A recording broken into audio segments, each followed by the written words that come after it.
Good morning students, कैसे हैं आप लोग। तो आज आप लोग की क्लास स्टार्ट होगी कौन सी, बीएससी पार्ट फर्स्ट ईयर की क्लास स्टार्ट होगी। किसकी? फिजिक्स की।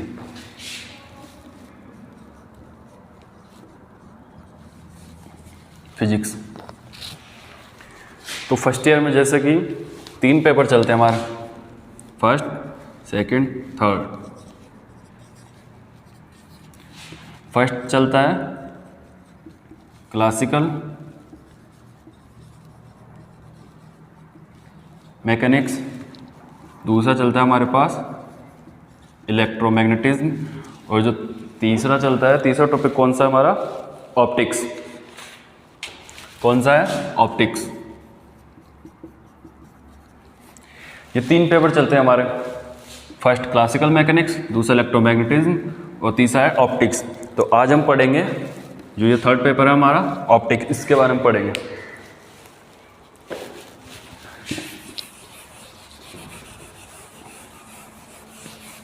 तो ऑप्टिक्स में क्या पढ़ेंगे वो देख लीजिए। तो हेडिंग दीजिए इंटरफेरेंस, व्यतिकरण।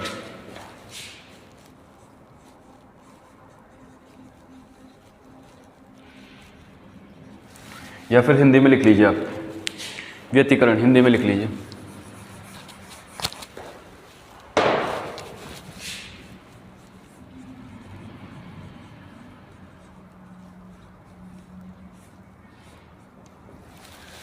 व्यतिकरण।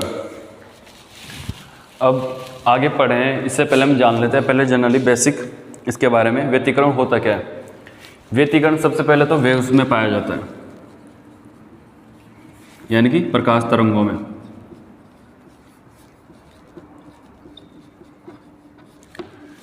कहाँ पाया जाता है? प्रकाश तरंगों में व्यतिकरण पाया जाता है। और व्यतिकरण होता क्या है? प्रकाश जो ऊर्जा का रूप होता है, जो संचरण होते रहता है, संचरित रहता है हमेशा। और हाइजेनबर्ग, ये 12th में पढ़ा है आप लोगों ने, हाइजेनबर्ग के बारे में। इसने क्या कहा कि प्रकाश को इसने किसके रूप में माना? वेव्स के रूप में। और वैसे भी प्रकाश काफ़ी सारे साइंटिस्ट आए, उन्होंने बताया तो जनरली दो में पाया जाता है, पहला कण और दूसरा तरंगे। प्रकाश के कौन से 2 रूप हैं? तरंग, कण व तरंगे। तो जो हाइजेनबर्ग था उसने किसके बारे में बताया? तरंगों के रूप में बताया कि प्रकाश तरंगों के रूप में पाया जाता है। अब बात करते हैं हम व्यतिकरण। व्यतिकरण जनरली पूछ लेते हैं। तो व्यतिकरण क्या होता है कि समान आवर्ती की, लगभग समान आवर्ती की तरंगे, जिनका आवर्ती लगभग समान हो, तरंग दैर्घ्य लगभग समान हो, और एक निश्चित दिशा में क्या कर रही हो? एक निश्चित दिशा में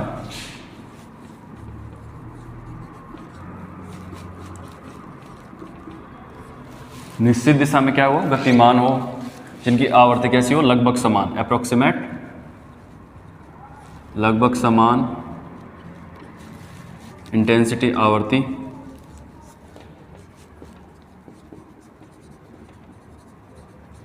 तरंग दैर्घ्य समान, और निश्चित दिशा में गति करती है। तो एक बिंदु आता है, किसी टाइम पर एक बिंदु आता है जिस पे क्या करती है? दोनों तरंगे ओवरलैप हो जाती है। ओवरलैप यानी कि एक दूसरे पर अध्यारोपित हो जाती है, यूं। प्रकाश के इस गुण को क्या कहते हैं? व्यतिकरण कहते हैं। क्या कहते हैं? व्यतिकरण। जैसे आगे तरंगे हैं, ये तरंगे हैं, अगर ये कैसी है? समान, इनकी वैल्यू कैसी है? समान। तो आयाम क्या होगा? बढ़ जाएगा। कैसे बढ़ जाएगा? जैसे जा रही है, एक निश्चित दिशा में गति कर रही है, तो इनकी वैल्यू कैसी है? सेम, समान है। तो सेम होगी तो क्या होगी? ऐड हो जाएगी, और जिससे आयाम क्या हो जाएगा? बढ़ जाएगा। लेकिन अगर इनका मान, दोनों तरंगों का मान विपरीत होगा तो क्या होगा? ये एक दूसरे से कैंसिल आउट हो जाएगी। जैसे प्लस माइनस नेगेटिव क्या होता है? Equal to 0। तो ये क्या हो जाएगा? इनका मान जीरो हो जाएगा, और आयाम क्या हो जाएगा? घट जाएगा। तो ये तो थी बेसिक सी। अब प्रकाश हम जानते हैं, प्रकाश एक क्वांटा होता है जिसे हम तरंगों के रूप में मानते हैं, और एक कण व तरंगे। प्रकाश दो तरह से पाया जाता है, किस किस? कण के रूप में और तरंगों के रूप में। अब तरंगों पे बात करते हैं, इसको मिटा देता हूँ, बात करते हैं तरंगों के ऊपर। ये सिर्फ आपकी बेसिक नॉलेज के लिए है, तो अगर आप चाहें तो लिख भी सकते हैं इनको अपनी लैंग्वेज में, वरना इतना कोई ज़रूरी नहीं है, 12th में आप लोगों ने पढ़ाई है।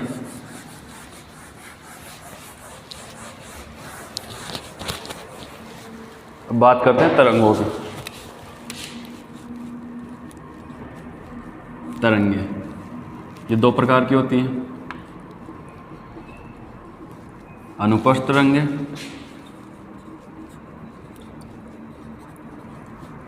अनुदैर्घ्य तरंगे।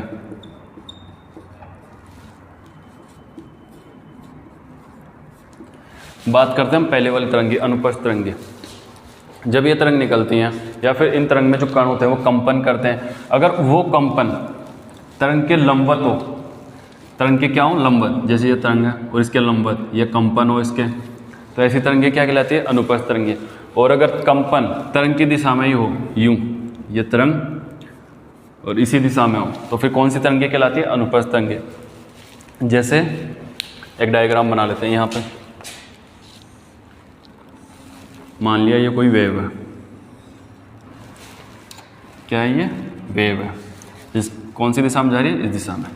और इसकी जो कंपन है ये यूं है, कैसे हैं? नॉर्मल, लंबवत।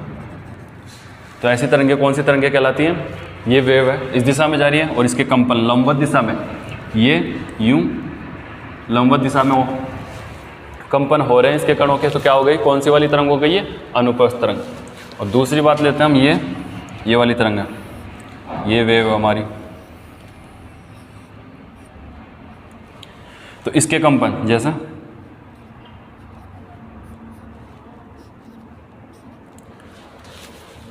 वेव की दिशा में हो, जैसे इस दिशा में जा रही है तो कंपन इस दिशा में हो, तो ऐसी तरंगे कौन सी कहलाती हैं? अनुदैर्घ्य तरंगे। ये तो हो गई अपनी अनुप्रस्थ तरंग, और ये वाली हो गई अनुदैर्घ्य।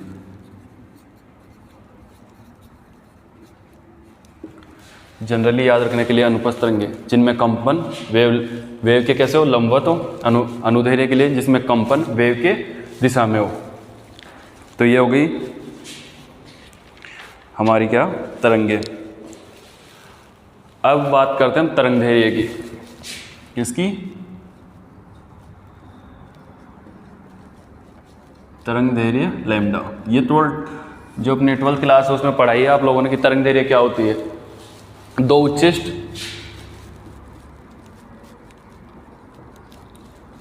दो उच्चिष्टों व दो निम्निष्टों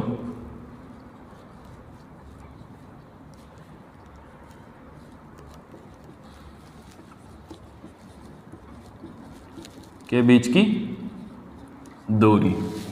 दो उच्चिष्टों व दो निम्निष्टों के बीच की दूरी ही हमारी क्या कहलाती है? तरंगदैर्घ्य लैम्डा। जिसे किससे रिप्रेजेंट करते हैं? लैम्डा।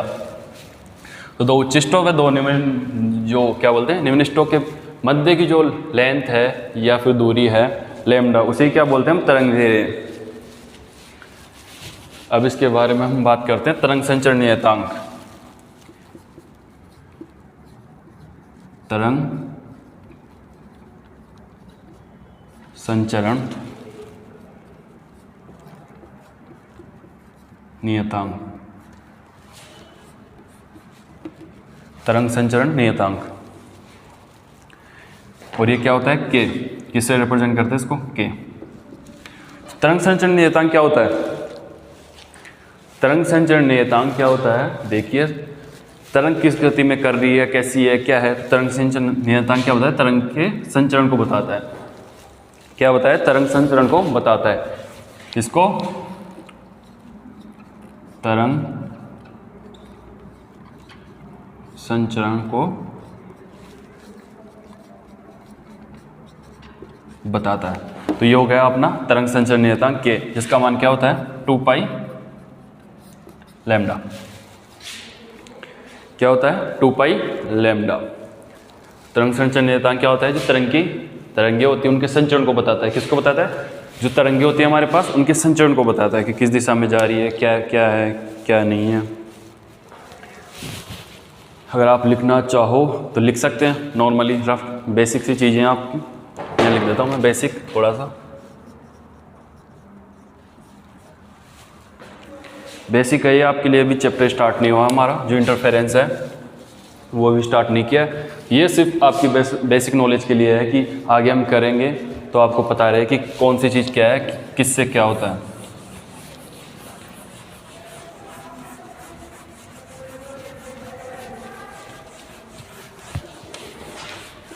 अब इसके अलावा इसके बाद में हम बात करते हैं तरंग समीकरण। कोई भी वेव होती है उसका एक इक्वेशन तो होती है ना, वेव इक्वेशन। तो बात करते हैं हम जो हमारा अगला तरंग समीकरण, वेव इक्वेशन।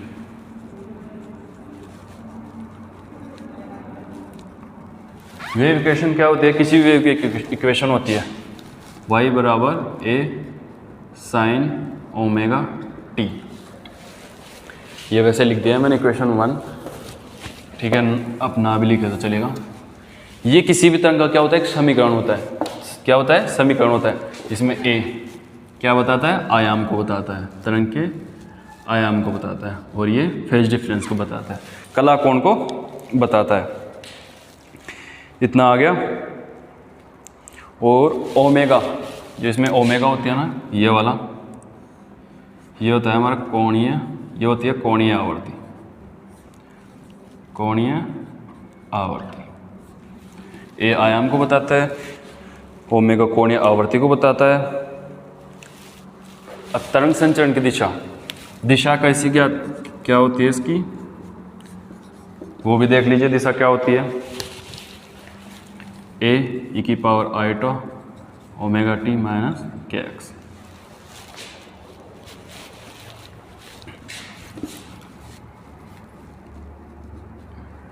माइनस प्लस, अगर ये पॉजिटिव होगी तो ये नेगेटिव मिलेगा, और अगर नेगेटिव होगा तो पॉजिटिव मिलेगा। इसमें थोड़ा उल्टा होता है, देख लेना आप एक बार, सॉरी देख लेना, क्या है ऐसे ही होता है।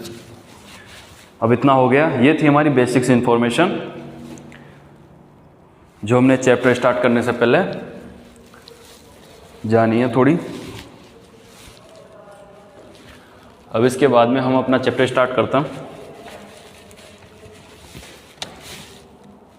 व्यतिकरण।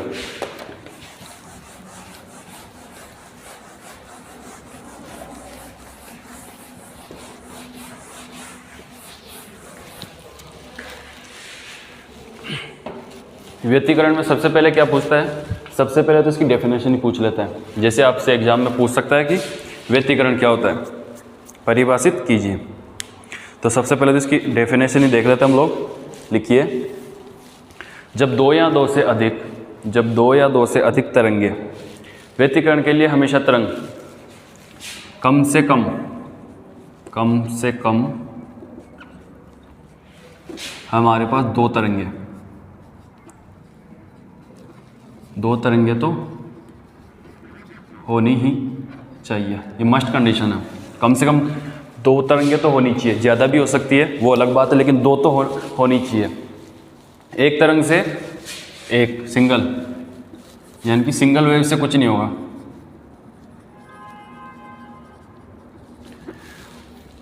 क्योंकि वो ओवरलैप किस पे होगी? अपने आप पे तो ओवरलैप हो नहीं सकती वो, कि घूम पे अपने ऊपर आ जाए। तो व्यतिकरण के लिए कौन सी सबसे पहले तो कौन सी कंडीशन है? ये कम से कम दो तरंगे होनी चाहिए। तो डेफिनेशन लिखिए व्यतिकरण की, हेडिंग डाल के, जब दो या दो से अधिक तरंगे जिनका आयाम लगभग समान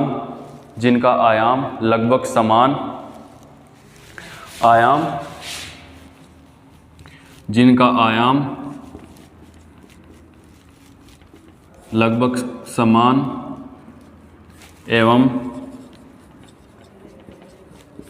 आवर्ती समान, जिनका आयाम लगभग समान हो एवं आयाम समान एवं आवर्ती समान हो, निश्चित दिशा में संचरित होती हुई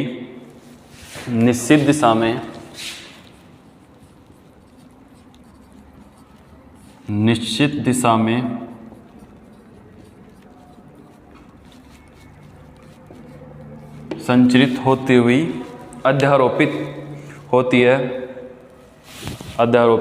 है तो किसी बिंदु पर या तो किन्हीं बिंदुओं पर तीव्रता अधिकतम अध्यारोपित होती है तो किन्हीं बिंदुओं पर तीव्रता अधिकतम तथा किन्हीं बिंदुओं पर तीव्रता क्या प्राप्त होती है, न्यूनतम प्राप्त होती है। तीव्रता अधिकतम तथा तीव्रता न्यूनतम प्राप्त होती है। प्रकाश की इस तरह की घटना को व्यतिकरण कहते हैं। प्रकाश के इस तरह की घटना को क्या कहते हैं, व्यतिकरण कहते हैं। तो देखिए व्यतिकरण के लिए कौन कौन सी कंडीशन है हमारे पास, आयाम लगभग समान होना चाहिए, आवृत्ति समान होनी चाहिए, वो निश्चित दिशा में संचरित हो और अध्यारोपित होती है। तो किन्हीं बिंदुओं पर हमें जो आवर्ती का मान है किन्हीं बिंदुओं पर तो हमें उच्च मिलता है और किन्हीं बिंदुओं पर निम्न प्राप्त होता है।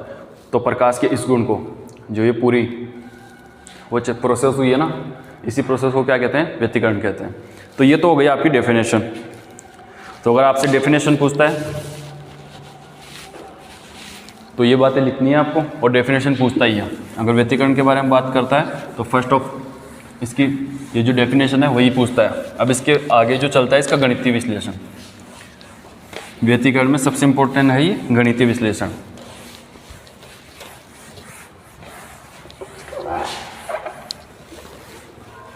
व्यतिकरण के बाद में इसका जो अगला टॉपिक है इसी में इसका गणितीय विश्लेषण।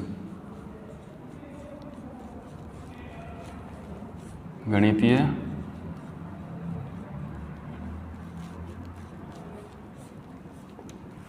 विश्लेषण। गणितीय विश्लेषण लिखिए, इसमें थोड़ा जो थ्योरी है थोड़ी सी वो लिख लेते हैं, उसके बाद में हम फिर आगे चलते हैं, जो इसका मैथमेटिकल पोर्शन है वो करते हैं। माना दो तरंगे जिनका विस्थापन y1 व y2 है। माना दो तरंगे जिनका विस्थापन y1 व y2 है, किसी x दिशा में संचरित होती है। इन तरंगों की आवर्ती समान है, माना ओमेगा है। ब्रैकेट में लिख देना, माना ओमेगा है। इन तरंगों की आवर्ती समान है, माना ओमेगा है। इन तरंग संचरण नियतांक के तथा कलाकोण फाई एवं फाई 2 है। इनका तरंग संचरण नियतांक के व कलाकोण फाई 1 व फाई 2 है। अतः तरंग समीकरण से प्रथम तरंग के लिए विस्थापन समीकरण।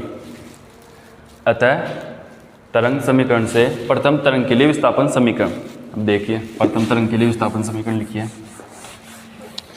तो समीकरण भी आप लोगों ने देखा था क्या होता है। प्रथम तरंग के लिए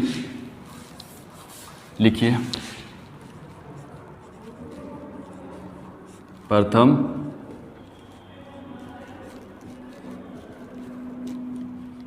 तरंग के लिए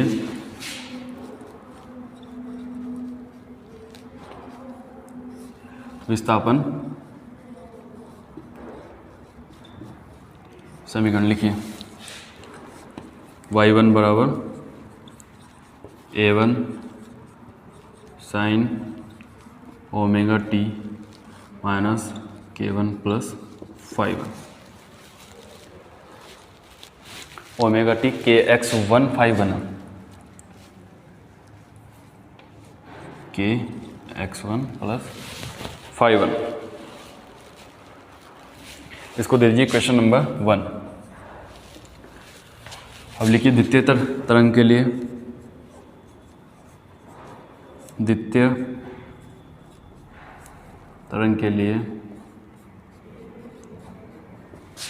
विस्थापन समीकरण।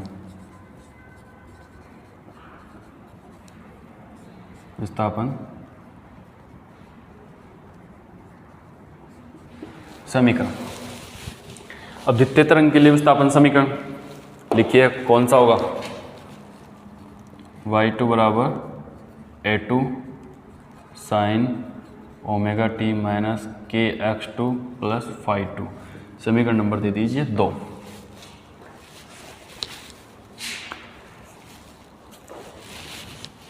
आप लोगों ने देखा हम यहाँ पे फाई जो कलाकोण है वो क्यों ले रहे हैं, क्योंकि ये तो है ही नहीं, कि जैसे ये वेव है बिल्कुल सीधी ही जाएगी, कहीं ना कहीं तो ये ऐसे थोड़ा सा ऊपर होगी, तो इसका जो कला है, जो इसका कोण है, उसमें डिफरेंस तो आएगा ना। तो उसी को नापने के लिए या फिर उसी के लिए हम फाई कला कोण ले रहे हैं, ताकि जो ये डिफरेंस आएगा, फेज डिफरेंस, वो हम ज्ञात यानी कि इसमें ले सकें। अब आगे लिखिए, अध्यारोपण के सिद्धांत से, अध्यारोपण का सिद्धांत क्या कहता है? अतः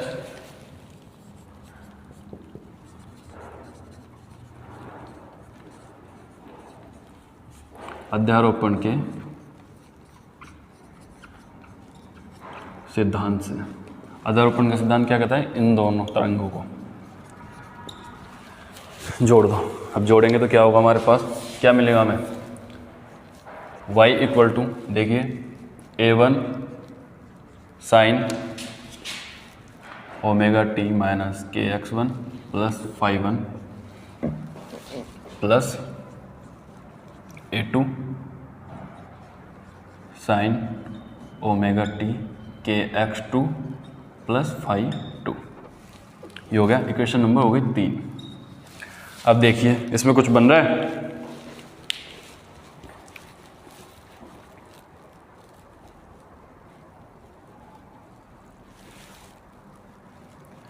देखिए कुछ बन रहा है। तो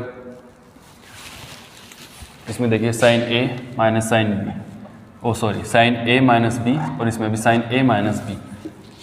साइन ए माइनस बी का फॉर्मूला क्या होता है? ए माइनस बी इक्वल टू होता है क्या? Sign A cos B minus cos A और साइन बी। ये इसका जो फॉर्मूला होता है। अब देखिए ए तो क्या है हम लोगों के पास, ये, और बी क्या है? ये। तो रखिए क्या हो जाएगा मान? तो इसका मान क्या होगा? देखो a1 ऐसे बार साइन ए, तो sine omega T cos B K x one minus phi one. जैसे ही ये माइनस इसके बाद लगेगा ये वाला, तो क्या हो जाएगा? ये ऐसा है, जैसे इसका ब्रैकेट खुलेगा क्या हो जाएगा? K x one plus phi one. तो आप लोग सोच रहे होगे कि माइनस क्यों आ गया? तो इस माइनस की वजह से हमने माइनस कॉमन ले लिया, ताकि वो जो हमारा फॉर्मूला है ए माइनस बी वो बन जाए। लेकिन जैसे ब्रैकेट खुलेगा के एक्स वन माइनस का और फाई वन प्लस का आ जाएगा। तो परेशान होने की ज़रूरत नहीं है कि ये क्या कर दिया। ठीक है, आगे चलो। माइनस कोस ए यानी कि कोस ओमेगा टी और साइन के x one minus phi one plus ये वाली टर्म ही यहाँ बन रही है। एक बार दिख तो रहा है ना आप लोगों को सही से?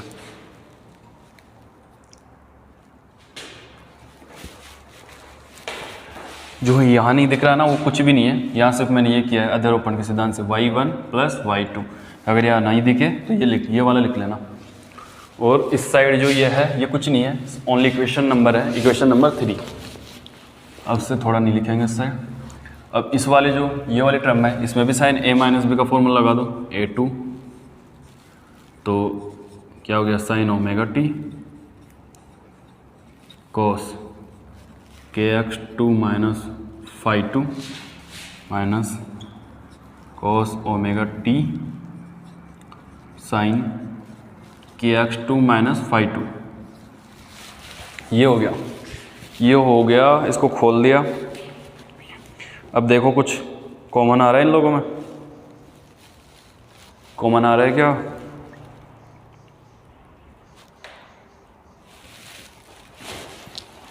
कॉमन आ रहा है तो देखो एक बार क्या कॉमन आ रहा है।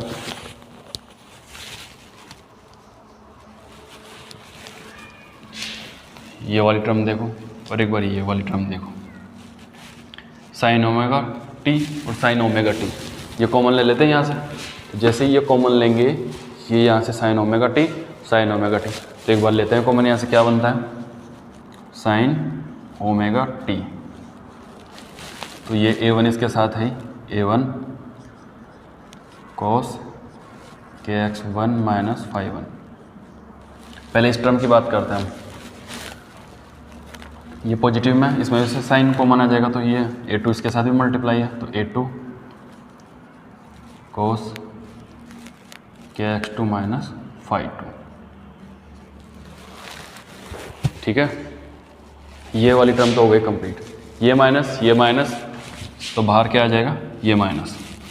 मैं इधर माइनस लगा देता, लेकिन आप लोगों को दिखेगा नहीं, तो ये माइनस ऐसे ये सीक्वेंस में ही है, कंटिन्यूसली चल रही है इक्वेशन। तो माइनस, अब इनमें से क्या कॉमन आ रहा है, omega T, cos omega T common आ रहा है। कॉस ओमेगा टी आने के बाद में क्या बचेगा, A1 sine kx1 minus phi1 plus इधर क्या, A2 ये रहा, सॉरी साइन ही आएगा, A2 कोस को माना जाएगा, तो साइन kx2 माइनस phi2। ये हो गया।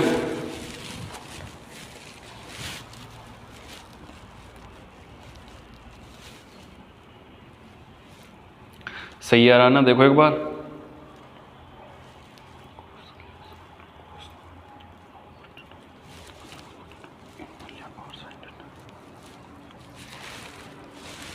अब देखो कुछ लेट करते हैं, अब यानी कि कुछ मानते हैं, क्या मानते हैं, ये जो पूरी टर्म है ना अपनी, इसको मान लेते हैं आर कॉस थीटा, और जो ये वाली टर्म है ना, इसको मान लेते हैं आर साइन थीटा। तो एक बार आप जल्दी से उतार लो, फिर हम आगे चलते हैं। मैं इधर से मिटा देता हूँ तब तक।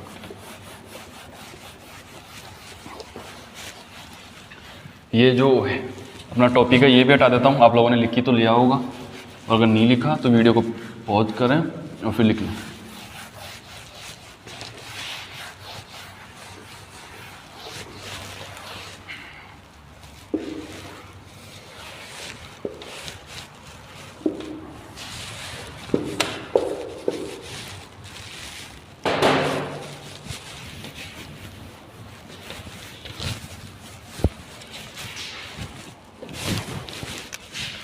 जैसे A1 cos थीटा मानते हैं, यहाँ पे लिख लेते हैं, पहले माना A1 cos theta cos kx1 minus phi1 plus A2 cos kx2 minus phi2। इसको क्या मान लिया, R cos थीटा, R ये कोस और ये थीटा अपना। हम देखिए ये क्या हो जाएगा, A1 sine kx1 phi1 plus A2 sine kx2 minus phi2 R sine theta. क्या हो गया, R साइन थीटा। अब इसको इक्वेशन नंबर दे दो 4, इसको दे दो इक्वेशन नंबर 5।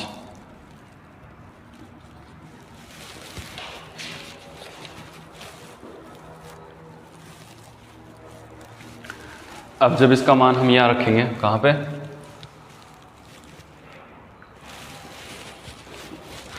इसका मान यहाँ रखेंगे, तो हमें क्या प्राप्त होगा, y बराबर R sign omega T minus theta, ये प्राप्त होगा हमें। और इक्वेशन नंबर ये आ गया अपना y का मान।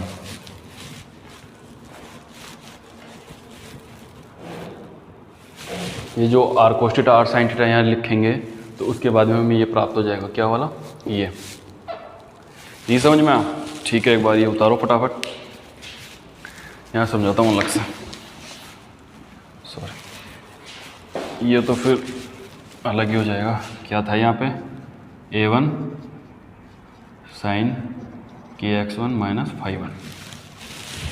अब देखिए, और यहाँ क्या था, माइनस cos ओमेगा t, ये था।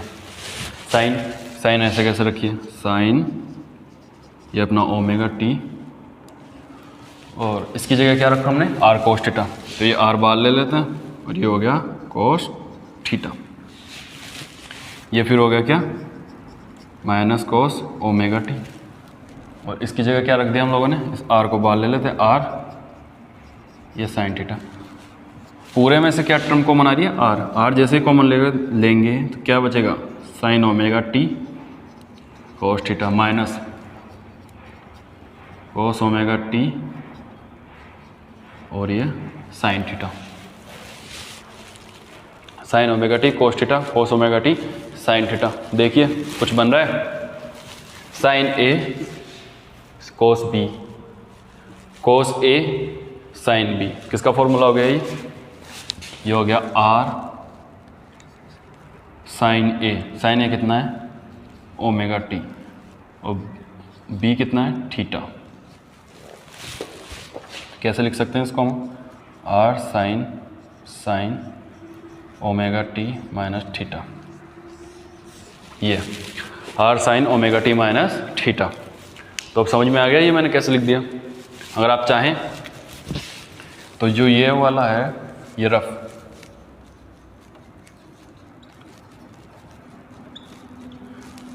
वर्क के लिए यूज ले सकते हैं, पेज के साइड में लिख लें ताकि आपको पता रहे कैसे क्या हुआ। मिटा देता हूँ, ठीक है। तब तो समझ में आ ही गया होगा आप लोगों के कि कैसे क्या किया। अब थोड़ी ना कोई कन्फ्यूजन है।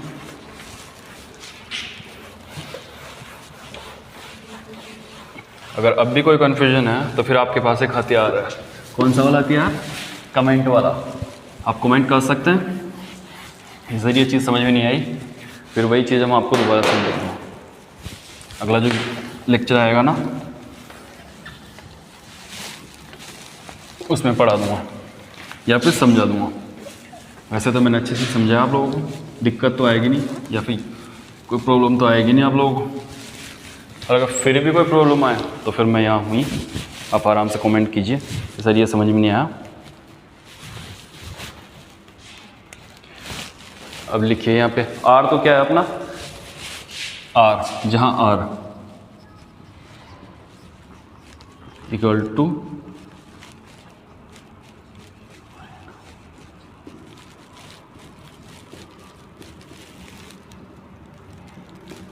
परिणामी तरंग का आयाम, और sine omega T minus theta equal to क्या है, परिणामी तरंग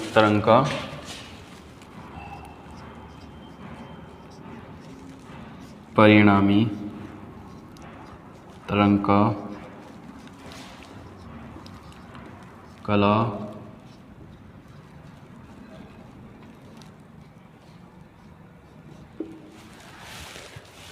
sign omega T minus theta परिणामी तरंग का कला विस्थापन। ये उतारिए, फिर आगे चलते हैं।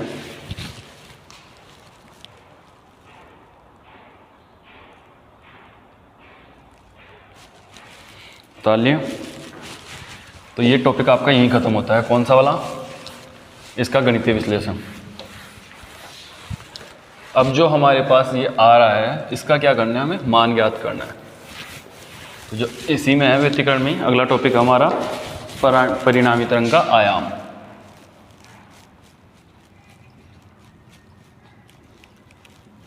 परिणामी तरंग का आयाम, वो क्या है, आर की वैल्यू हमें ज्ञात करनी है। तो अभी हमने क्या किया था, समीकरण तीन था या चार, हाँ 4 था, समीकरण 4 व समीकरण 5 ये थे।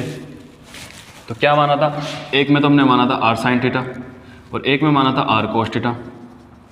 तो क्या करेंगे, समीकरण 4 का स्क्वायर कर देंगे, समीकरण 4 का स्क्वायर और समीकरण 5 का स्क्वायर करके इन दोनों को क्या कर देंगे, जोड़ देंगे। जैसे इनको जोड़ेंगे आर कॉमन आ जाएगा, sign square theta cos square theta, इसकी वैल्यू कितनी हो जाएगी 1 आर स्क्वायर, ये तो अपनी LHS RHS हो गई, और इसके इक्वल में जो LHS होगी वही क्या हो जाएगा हमारे पास, आर का मान आ जाएगा। तो लिखिए, इसके नीचे लाइन लिखिए, समीकरण 4 व समीकरण 5 का वर्ग करके जोड़ने पर, समीकरण 4 व समीकरण 5 का वर्ग करके जोड़ने पर, अब समीकरण 4 और समीकरण 5 क्या था, एक तो था R sine theta, R square sine square theta, और क्या था ब्रैकेट में A1 साइन KX1 था, KX1 माइनस phi1 प्लस, दूसरा क्या था A2 sine KX2 minus phi2 का होल स्क्वायर। पहले इसको खोल लेते हैं, फिर सिमिलरली उसी के तरीके से कर लेंगे। ये करते हैं पहले A1 का square sine KX1 minus phi1 का स्क्वायर, या फिर यहाँ लिख लो साइन स्क्वायर, प्लस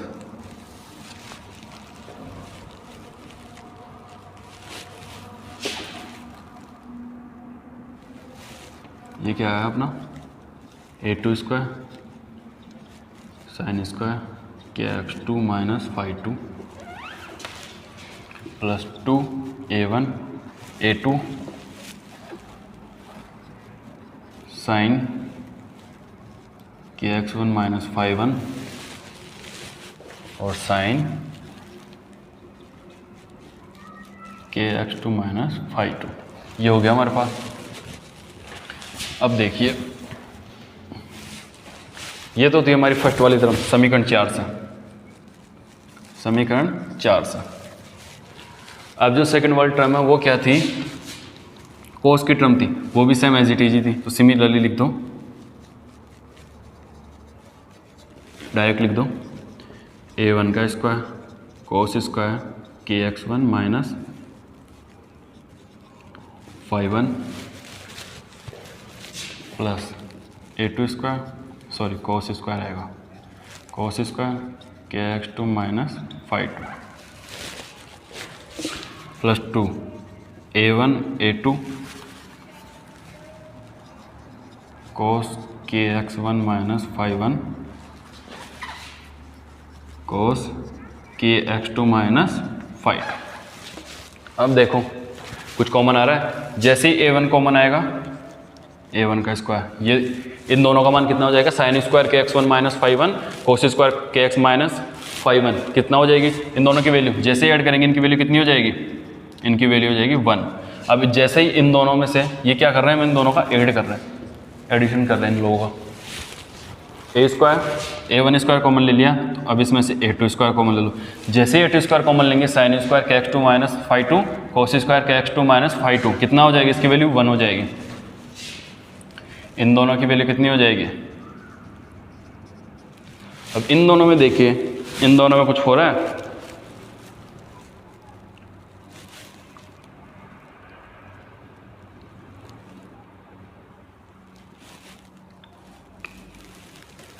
इन दोनों में देखिए, ये फॉर्मूला याद है आप लोगों को, cos A minus B sine A sine B minus cos A cos B।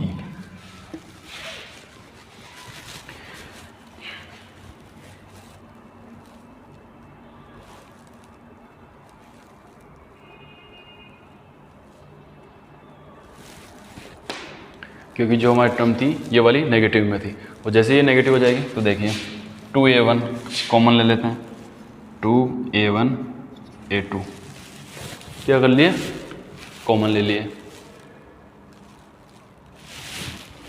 और इसके बाद में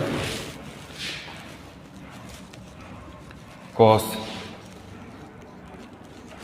A कितना है अपने पास, KX1 minus phi1 minus B कितना है, KX2 माइनस phi2, ब्रैकेट खोल लो, A1 square a2 square plus 2a1 a2 cos kx minus phi 1 minus kx2 plus phi 2 क्या हो गया kx2 माइनस फाई 2।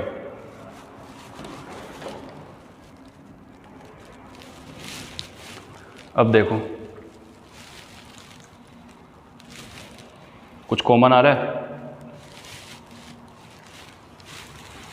ये उतारो एक बार आप फटाफट।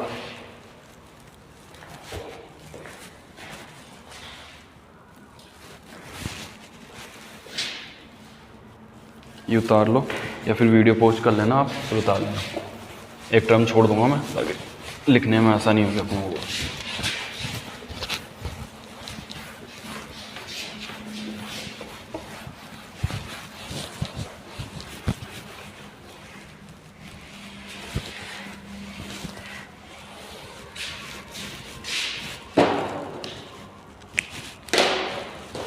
एक मिनट मार्क कर।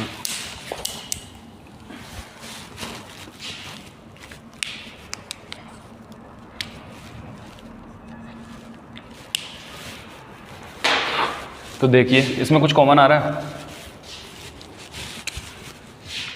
साइन लिखिए a1 का स्क्वायर a2 का square plus 2a1 a2 cos k common ले लो, जैसे k कॉमन आएगा x1 माइनस x2 हो जाएगा, x1 माइनस x2 हो जाएगा। तो इसमें से माइनस कॉमन लेंगे तो क्या होगा, जैसे इसमें से माइनस कॉमन लेंगे तो ये हो जाएगा फाई 2 माइनस फाई 1। ये आ गई हमारे पास इक्वेशन।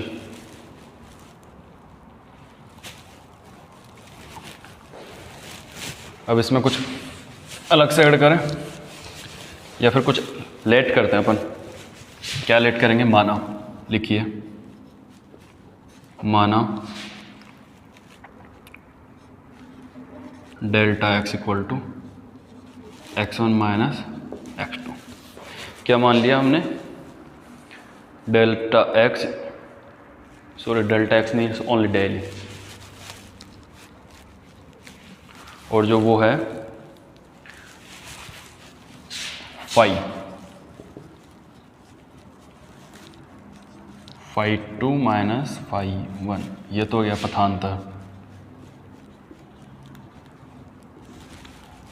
ये हो जाएगा कलांतर। ये क्या हो जाएगा, कलांतर। लिखिए ये तो हो जाएगा पाथ डिफरेंस, ये हो जाएगा फेज डिफरेंस। ये मान यहाँ पुट कीजिए, a1 का स्क्वायर a2 का square plus 2a1 a2 cos k del minus phi. Equation number कितनी थी देखिए एक बार, जो भी थी इक्वेशन नंबर 7, अपने हिसाब से लगा लेना फिर तुम लोग।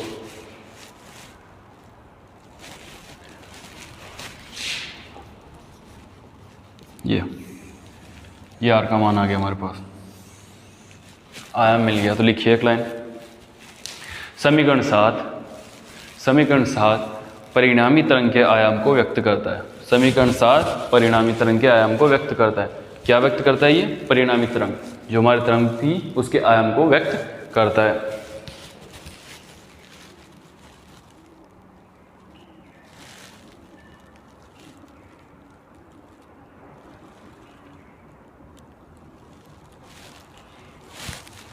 अब इसमें एक कंडीशन लगाते हैं, मान लेते हैं फाई 1 और फाई 2 इक्वल टू 0। ये क्या है, कलांतर, किसका, वेव का, जो हमारी वेव है।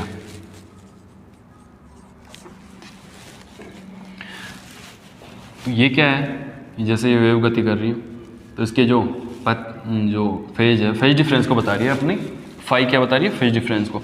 तो मान लेते हैं ये हमारी वेव है, ये बिल्कुल सीधी गई, क्या गई, बिल्कुल सीधी, स्ट्रेट, बिल्कुल, थोड़ी ना तो ऊपर ना थोड़ी नीचे।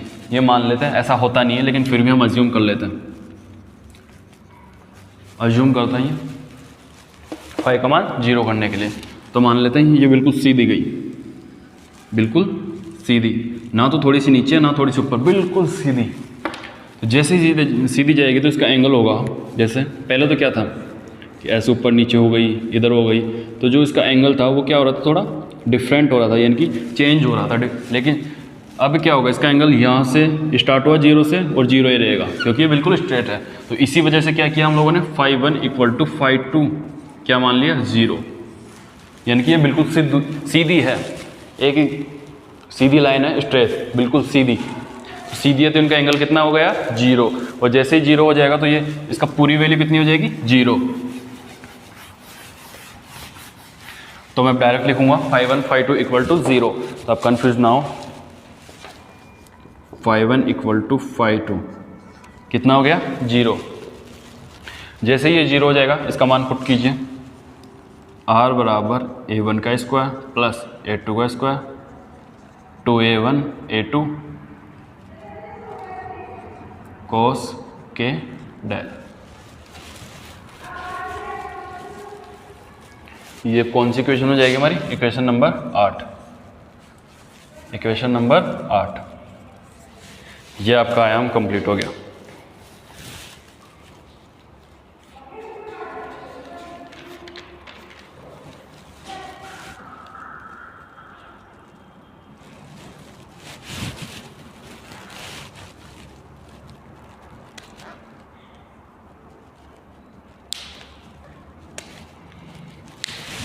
अब लिखिए उतारने के बाद में परिणामी तरंग की तीव्रता, इंटेंसिटी I,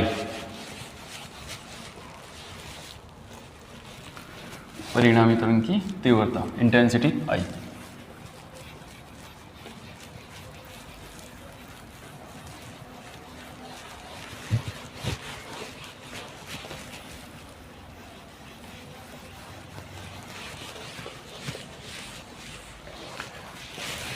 तो ये अपनी BSc फर्स्ट ईयर की क्लास है जो अभी स्टार्ट हो चुकी है। तो हम सबसे पहले पढ़ेंगे ऑप्टिक्स, उसके बाद में फिर पढ़ेंगे हम क्लासिकल मैकेनिक्स, और उसके बाद में आएंगे इलेक्ट्रोमैग्नेटिज्म के ऊपर।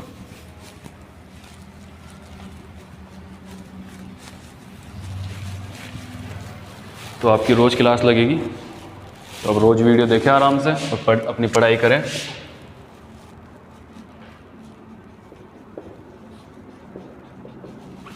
परिणामी तरंग की तीव्रता, तीव्रता क्या होती है, I, इंटेंसिटी क्या होती है, जनरली सबको पता है, 12th में पढ़ा है आप लोगों ने, एक डेफिनेशन पढ़ी है, क्या, तीव्रता, इसकी डेफिनेशन पढ़ी है। क्या होती है इसकी डेफिनेशन, कि तीव्रता आयाम के वर्ग के समानुपाती होती है। क्या होती है, समानुपाती होती है। कैसे, ये लो, ये इसका आयाम और ये आयाम का कर दिया हमने वर्ग, क्या कर दिया, स्क्वायर कर दिया, स्क्वायर कर दिया ना। तो क्या डेफिनेशन हुई, क्या पढ़ी थी आप लोगों ने 12th में, यही तीव्रता। तीव्रता क्या होती है, आयाम के वर्ग के समानुपाती होती है। अब जब ये समानुपाती का चिन्ह हटेगा, कुछ नियतांक आएगा, कांस्टेंट आएगा, फिर उसकी वैल्यू रखेंगे, इसकी वैल्यू रखेंगे, फिर जो इक्वेशन आएगी उसको सॉल्व करेंगे, और जैसे वो इक्वेशन सॉल्व होगी हमारे पास क्या हो जाएगा, परिणामी तरंग की तीव्रता प्राप्त हो जाएगी। तो लिखना स्टार्ट कीजिए, परिणामी तरंग की तीव्रता।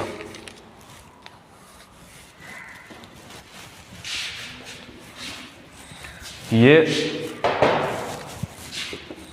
I, ये आप इसके बराबर में लिख सकते हैं यूँ, ताकि आप लोगों को पता रहे कि जैसे परिणामी तरंग की तीव्रता, जैसे आपको ये टॉपिक मिल गया तो आप जैसे ही ये लिखेंगे, ये I और प्रोपोर्शनल आयाम का स्क्वायर, तो आपको पता रहेगा कि क्वेश्चन में करना क्या है, हमें निकालना क्या है। तो जब आपको पता ही नहीं रहेगा, जैसे मान लिया ये मैंने नहीं लिखा है, तो आपको पता नहीं रहेगा क्या करना है, तो आप क्वेश्चन ही देखते रहेंगे।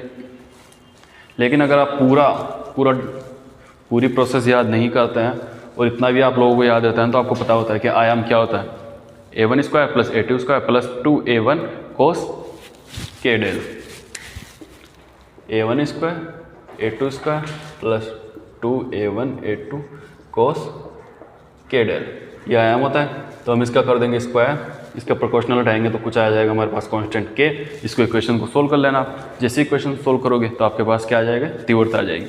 तो आप याद रहे आप लोगों को, तो ये छोटा सा ब्रैकेट बना के यहाँ पे लिख लें आयाम प्रोपोर्शनल टू, सॉरी तीव्रता प्रोपोर्शनल टू आयाम का स्क्वायर। अब स्टार्ट कीजिए लिखना। ये तो थी आपको समझाने के लिए। अब जो पढ़ेंगे वो है आपके नोट्स के लिए, ताकि आप अच्छे से नोट्स बनाएं, अच्छे से पढ़ें और अच्छे से नंबर लाएं।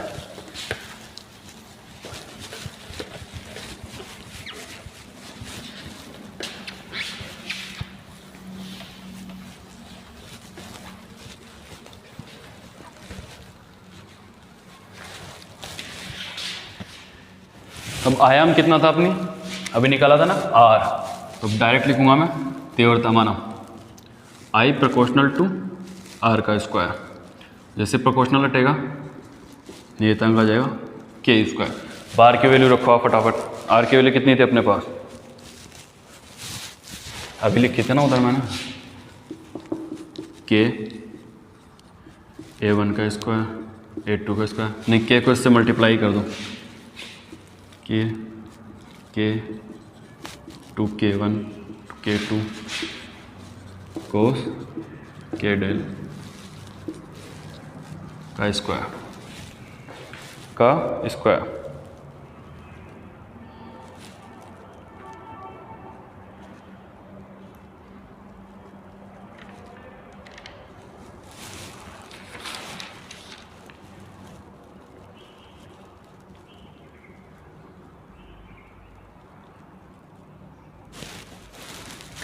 अब जैसे इसको पहले सोल्व कर लेते हैं हम, आर स्क्वायर करेंगे। तो जैसे आर स्क्वायर करेंगे तो ये क्या हो जाएगा हमारा जो, सॉरी ये एक बार मिटा लेते हैं यहाँ से थोड़ा सा, ये मार्कर से दिख नहीं रहा, दूसरे वाले मार्कर से लिखता हूँ।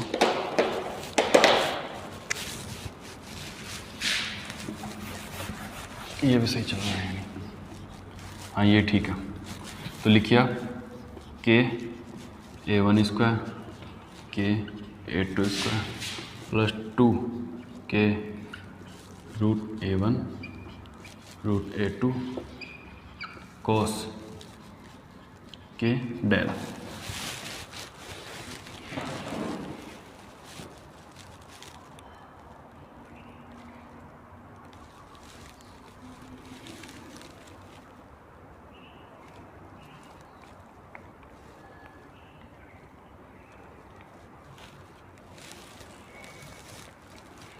या फिर के को अंदर डाल दो आप इसके साथ, A1 के साथ ही के को भी क्या कर दो मल्टीप्लाई।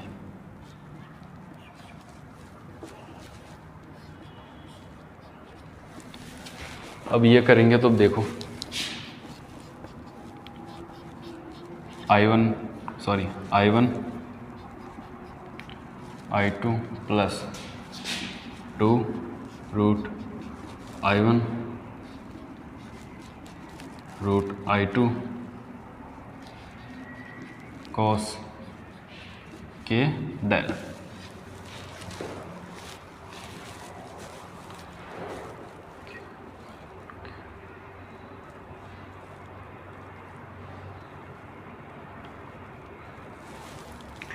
लिखो यहाँ तक। आई मैक्सिमम कब होगी,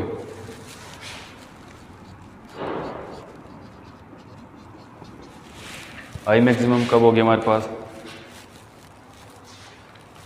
जब कोस का मान कितना हो 1, और जैसे कोस का मान 1 होगा तो हमें क्या मिलेगा I1 plus I2 plus 2 root I1 root I2। और आई मिनिमम कब होगी हमारे पास, देखिए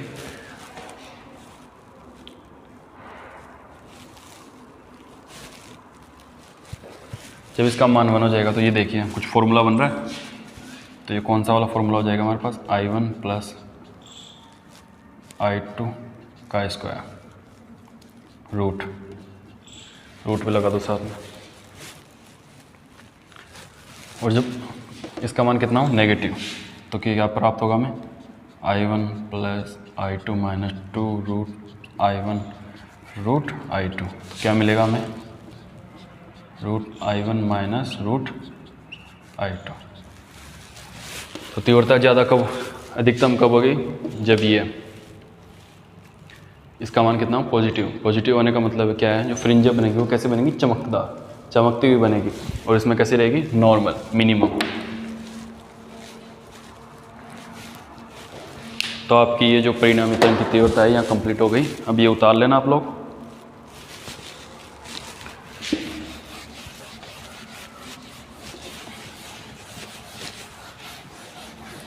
वीडियो पॉज करके उतार लेना अगर किसी ने उतारा नहीं हो तो।